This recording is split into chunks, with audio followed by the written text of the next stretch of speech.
Hi guys, welcome back. It's just Nurse Jen, JustJen, Jenny 317 if you watch me over on my gaming channel. But anyway, I'm back because it's been a hot minute. What's new? That's the story of my life's existence. But I am here and I'm dressed in all white because I'm feeling really nervous. I'm feeling incredibly nervous. And I don't even have one of my unicorns with me. I have like a modified unicorn. I guess you could say I have my unicorn here. Well, where are my unicorn horns? How's that? There we go. That's what I wear when I game anyway. So there. Usually when I'm rocking my unicorn stuff or holding my unicorn stuffies, like my double unicorn animal here, that means one thing. God darn it. We're getting ready for another surgery. Yep, that's it. This is surgery or procedure, depending on how you want to word it. I have, yes, undergone 54 surgeries to date. So on August 11th, in 3 days, I will be going under the knife yet again for surgery number 55. This one, for some reason, has me terrified. I'm always terrified, but it's different this time. I can't even put my fingers on it. I can. Some ways I can. I'm unsettled in the world. I'm going to do a lot of updates. I don't even have what I plan to say written out here, so I apologize for that. I will update on my Nissen in this whole barrage of me just having diarrhea of the mouth. Life as a nurse on the front lines has hit really bad in my tiny coastal town. And I apologize for any and every time my phone's going to flip off of where it's currently mounted on the computer stands. I'm trying to keep it from falling, and it's probably going to do it a couple times. So I'll see if I can edit it out. It might not be able to be done. I don't know. I'm in a rush. I'm packing my house up. I'm organizing things. I'm sick.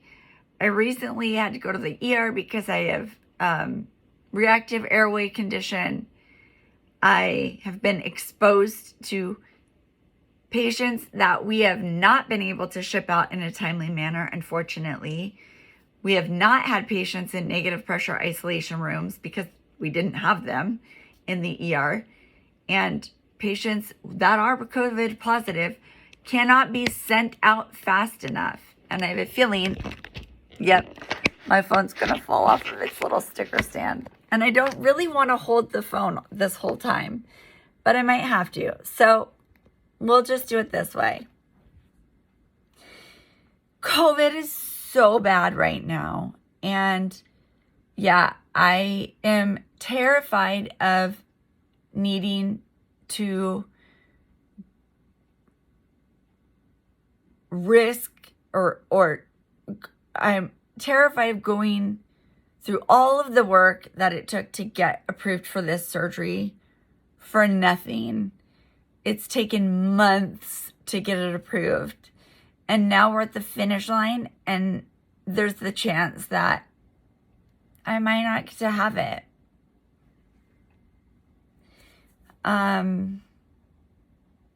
mean, I know we'll just have to deal with it the way that it is.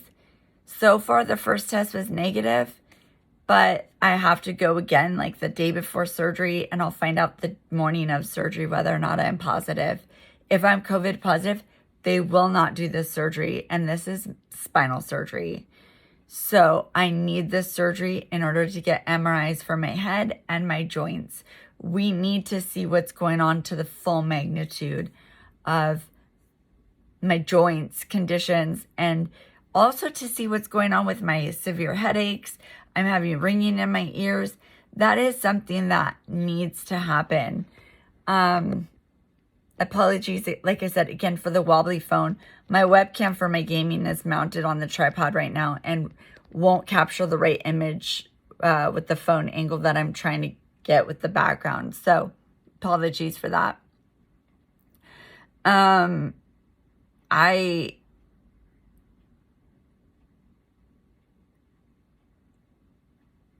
at a loss for words. That Delta hit with such ferocity.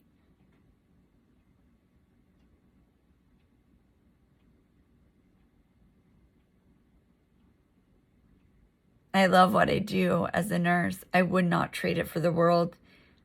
Even though some of my providers wish that I would step down on the number of hours I work, I wouldn't change what I do for the world. If they told me I had to stop working as a nurse, I literally could not handle that. That would be the worst thing in the world to me. I've fought so hard to get where I'm at. And maybe one of the days I'll talk through what it took to get through nursing school with the emergency surgeries and like my hysterectomy and all of that stuff. Like, it was crazy. I fought so hard to get my dream job, and I'm willing to work on the front lines while being immunocompromised. But like, knowing that I finally got this surgery approved and I might not get to have it, that one's a hard pill to swallow. Because everything else that I have in my life right now is pending this surgery. So it's not as simple, like just switch the plans, because everything has to go through prior auth all over again. But it is what it is. And I'm unsettled in a lot of other ways. There are weird universal signs right now going on. For those that don't know, I'm an empath. I have precognizant abilities. I can sense things. I feel things. I know things before they happen. Like in the moments before they happen. I know when something's not right. In my core, I know something's not right. Very few times do I know what it is that's going to happen. But I'll know something's not right. And I'll be like totally unsettled with things. But I just feel really unsettled right now. My dad's in the hospital, not doing great. Now looking at longer term care than we thought. Thank God the VA is mind-blowing. I am floored at how well the VA has done. VA Portland, if any nurse or anybody who's ever been there, my God, you guys are bravo. I'm amazed at what you guys have done for my father and my mother, for that matter, because my mother is a veteran too. The things you guys continue to do for my mom's side of things, being in the trials and investigations, and even keeping in touch with my ophthalmologist for my rare conditions. So it's just incredible. But I'm nervous. I'm really nervous. I'm a bleeder, and I've bled out and hemorrhaged in surgeries for no known reason. Even with some of my spinal surgeries that were supposed to be so easy. They were supposed to be so easy. They should have been no-brainer complications. Like, no complications at all. Superficial. Wham, bam, thank you, ma'am. 30-minute procedure tops. And turned into bad, catastrophic things. Like just 13 weeks on bed rest. Could have affected, the leads. Could have affected my spine. It didn't. Thank God. On the positive note, it didn't. I was able to be on bed rest. I was able to keep my job. All of those positive things, yes, did happen. And I thank God for that every day. Thank God for that.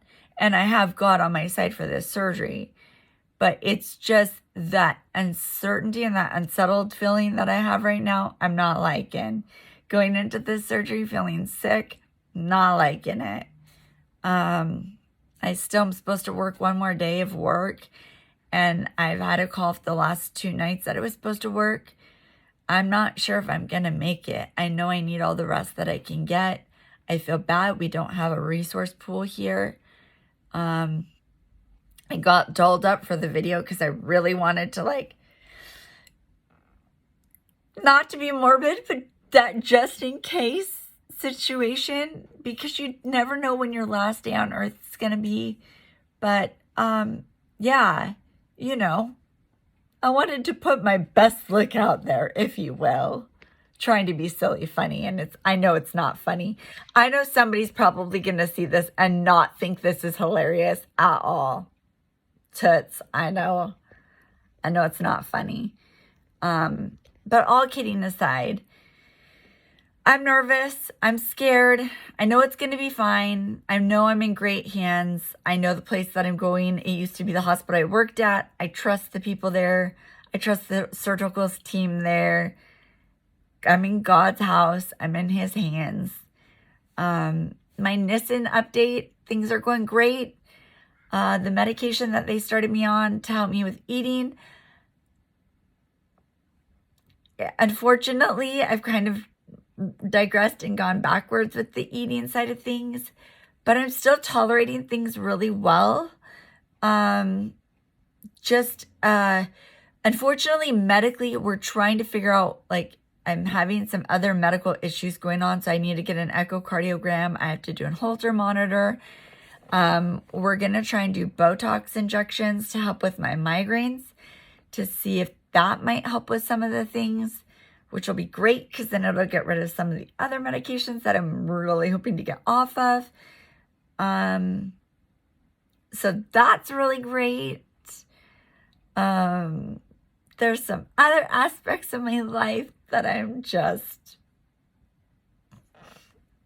gushing about. I don't know.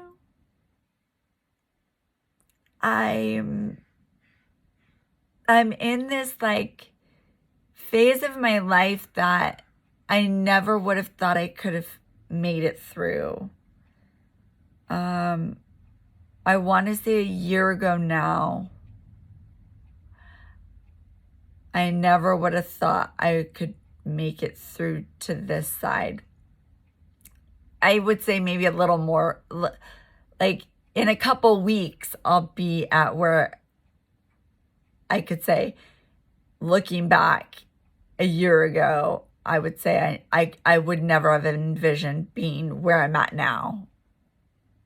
Fast forward, that time can heal things, and you can move forward, and you can find happiness, and you can grow, and you can find inner peace and the beauty of inner peace, and you find that one thing that makes you happy every day, and learning to love yourself. Like, that is my ringtone. If you can't love yourself, then nobody else is going to be able to love you. And even if you do find somebody else that loves you and that says they're going to remind you every day of what they love about you, or that they're not going to let you forget to love yourself, you really need to find the things that you love about yourself. And we each have stuff about us that we need to love and cherish and embrace. And when I tell strangers I love them, it's not in a romantic way, but I think the world is missing so much love, and sharing love in the short amount of time that we have is like the main message of what we're supposed to be here for. We're supposed to serve others. And I feel like that's what I do by going to work. And that is what brings me happiness, even though sometimes it can be incredibly frustrating. It's not always peaches and roses and flowers. And I don't always, like, I get off work and a lot of times I'm crying or I'm upset. As an empath, I shoulder the weight of everybody around me. And even in my own apartment, sometimes I'm channeling and feeling other people's emotions from the buildings below, next to, and across from me, or the apartments. So I never emotionally get a break to just be me unless I can figure out how to channel and block that. But really, like, I will cry, but my crying is cathartic. And I do feel like more days than not, I am doing good for people and I feel good about what I do. There are hard moments. There are hard days. When you don't get a break, it's exhausting when you don't get a break, having that few minutes to just eat or breathe or just zhuzh it out, as I say. Zhuzh it out, girl. Zhuzh it out. It's just breathe it out. Just it out. And try not to take it home with me. Like, people don't really know what I do for work, like what I deal with on a daily basis or what I've dealt with in my career, my 20 years in medicine. And I'm okay with that. I don't need to take that stuff home with me. And likewise, my home life does not need to go to work with me. Work, it's like church and state, baby. Those two things stay separate. If you want a healthy family life, you leave work to an extent at work. Yeah, of course you're going to need to vent or unload and figure out a way to decompartmentalize or debrief or breathe and cry or whatever you need to do that still maintains HIPAA. Whether it's venting about how upset you are or you feel like you failed or whatever the case might be, there are those moments. But then there's those moments that you also say, I did such an amazing thing today and I feel like I changed somebody's life, or I feel like I did a good deed. I was able to serve somebody. You got to embrace those moments too, even if it's on the same day. Holding somebody's hand while they're dying. That to me is such a magical gift. Being able to do that when you have the time is a beautiful gift. So I don't know why I'm just going on this tangent. I felt the need to check in. I haven't left a message for a long time. I do try and game to get away from the stresses of my life because there are a lot of other stresses and gaming makes me happy. So, yep. But that's what I will say for today. I just wanted to give you guys an update. So yeah, my Nissen is going great. I'm supposed to see or do a follow-up with my specialist at OHSU. I don't know if I'll get around to doing it before I move. I might have to set up with my with the new gastroenterologist, which is fine, since I haven't set up with the new specialist yet. It's just trying to figure out how to make myself eat in a healthy way, because I just am not getting the caloric needs that my body absolutely needs. And when you're already suffering from autoimmune conditions and you're already exhausted all the time, you need to make sure you're getting those good healthy calories. And I have such weird food picky things that definitely need to make sure that I'm focusing on getting the good healthy nutrition for my body. So yeah, I will probably do my quick little morning video and my post-op video to let you guys know that everything went great. But until the next one, you guys take care. God bless, and I will catch you next time. See you next time. Bye.